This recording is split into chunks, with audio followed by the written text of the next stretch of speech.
En roulant pendant 2 heures vers le nord, à partir de Montréal, on se retrouve au cœur des forêts de la Naudière.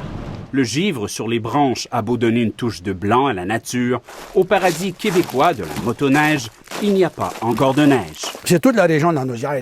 Réal Massé nous a fait visiter sa pourvoirie, fréquentée essentiellement par les motoneigistes en hiver. Puis quand je suis arrivé ici, il y a 30 ans, c'est assuré qu'on faisait la motoneige le 15 de décembre, le 15 de novembre. Là, ça prend tout depuis 4 ans pour la période des fêtes. On est décalé d'un gros mois. Comme il faut 30 cm de neige pour faire de la motoneige, il craint que tout le mois de décembre soit gâché. J'ai 24 suites à l'auberge. J'ai 19 chalets. Mais ça, normalement, c'est un guichet fermé.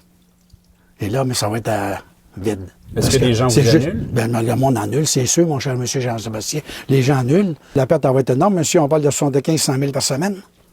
C'est incroyable. Réal Massé n'est pas au bout de ses peines. Hiver tardif et redoux pourrait devenir la norme. On devrait assister à une réduction de l'enneigement au cours de la saison hivernale, qui va même venir mettre à risque pour certaines régions du Québec la période du temps des fêtes. À quelques kilomètres de la pourvoirie de Réal Massé, le copropriétaire de l'auberge du Vieux-Moulin attend plusieurs groupes de Français à partir de lundi. Ils viennent pour la motoneige, la pêche blanche, la raquette. J'imagine que je vais être obligé d'annuler ça dans les jours qui vont venir. Nous, c'est juste qu'on va assumer ces pertes-là et puis plus les pertes des frais d'annulation des billets d'avion également. Ça serait notre première saison aussi désastreuse.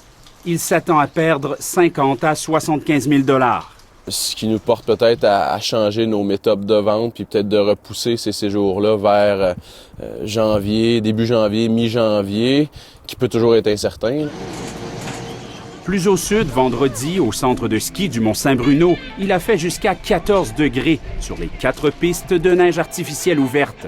Quelques dizaines de skieurs et planchistes descendaient entre les plaques de gazon. D'habitude, je prends toujours une passe de soir parce qu'il y a beaucoup de neige. Sauf que là, à ce temps-ci de l'année, parce que j'ai pas le goût de la prendre tout de suite, là. Je vais attendre un peu, voir s'il va y avoir plus de neige. Le début de saison est un moment névralgique pour les abonnements de saison. C'est certain qu'il y a un retard. On va aller chercher souvent de 10 à 15 % du chiffre d'affaires de l'entreprise. Jusqu'à 30 % de perte potentielle si cette météo se poursuit tout le mois de décembre. Mais Michel Couture se console avec ses canons à neige, qui ne prennent qu'une semaine pour enneiger la station au complet. Sauf qu'aujourd'hui, il ne fait même pas assez froid pour les faire fonctionner. Et ces rares pistes qui étaient ouvertes à Saint-Bruno sont maintenant fermées. Habituellement, à une semaine avant Noël, on commence à monter la glace. Les dizaines de patinoires municipales de Montréal comptent aussi parmi les victimes des hivers doux et tardifs. On évalue qu'il y a 3 semaines de moins par rapport à il y a 10 ans pour la période de glace extérieure. Donc, il y a un impact.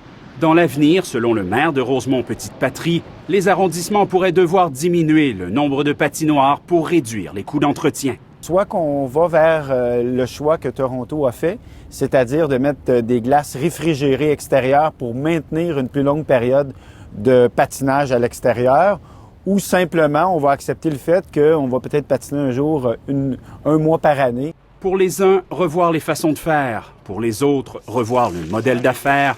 Il faudra s'adapter à Dame Nature. Il faut regarder au ciel, il faut continuer à briller. Il ne faut pas crier après parce que ça va aller plus mal.